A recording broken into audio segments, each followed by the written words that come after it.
شیخ نصیر الدین کرام دہلوی رحمۃ اللہ علیہ کی، تو اس میں وہ تمام خرافات ختم ہو جاتے ہیں جو آج کل سیما کے نام سے قوالی کی شکل میں پیش کیے جاتے ہیں۔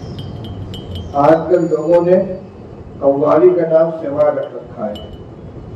اس میں گاجا باجا ہوتا ہے، سارنگی ہے، طبلہ ہے، ڈھولک ہے، اور اس کے علاوہ جو قوال ہوتے ہیں یا تو وہ عورتیں ہوتی ہیں یا بہریش یعنی داڑھی بوتے فاسق و فاجر قسم کے قوال ہوتے ہیں۔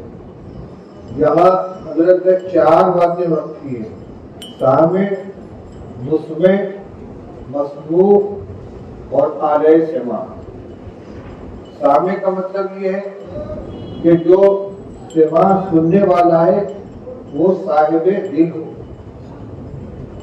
اللہ سے تعلق رکھنے والا ہو، فاسق و فاجر نہ ہو، غلط قسم کے خیالات و تصورات کا شکار نہ ہو، جیسے عام طور سے گاڑی بجانے والے ہوتے ہیں۔ تو یہ کون لوگ ہوئے؟ چشتیہ کے یہاں سماع ہوتا ہے، یعنی اشعار پڑھے جاتے ہیں۔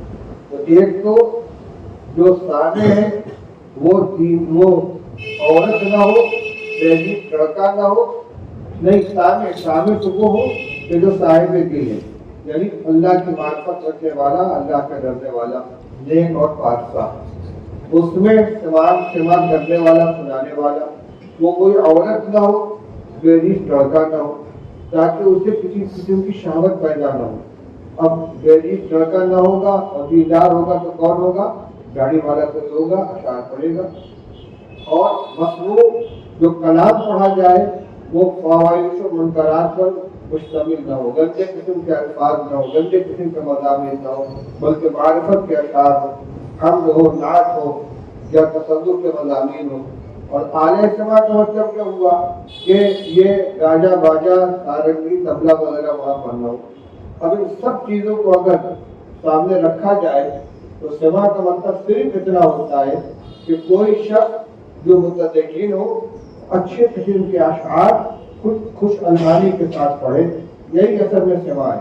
اور چشتیہ کے یہاں یہی چیز تھی، اس سے اردو پر ایک وجہ کی کیفیت جاری ہوتی تھی، لیکن اپنے ہوش و حواس کے اندر باقی رہتی تھی۔ آج کل ہوش میں چادر دادا کا جو رواج چل پڑا ہے، قوالیاں گاتے ہیں، اس کا نام سماع رکھ رکھا ہے۔ یہ حقیقت میں سماع ہی تو فواحش و منکرات کا گویا مجموعہ ہے۔ چشتیہ کے یہاں سماع کی کیفیت سماع ہوتا ہے، لیکن اتنا ہی ہوتا ہے کہ کوئی اچھا آدمی خوش الحانی کے ساتھ کوئی اشعار پڑھ رہا ہے اور اس سے ایک کیفیت تاری ہو جاتی سننے والے کے اوپر۔ اس کے علاوہ اس کے 4 شرطوں میں اگر کوئی ایک شرط بھی ختم ہو جائے گی تو وہ سماع جائز نہیں ہوگا اور اس کو سماع کرنا حقیقت میں غلط ہو جائے گا۔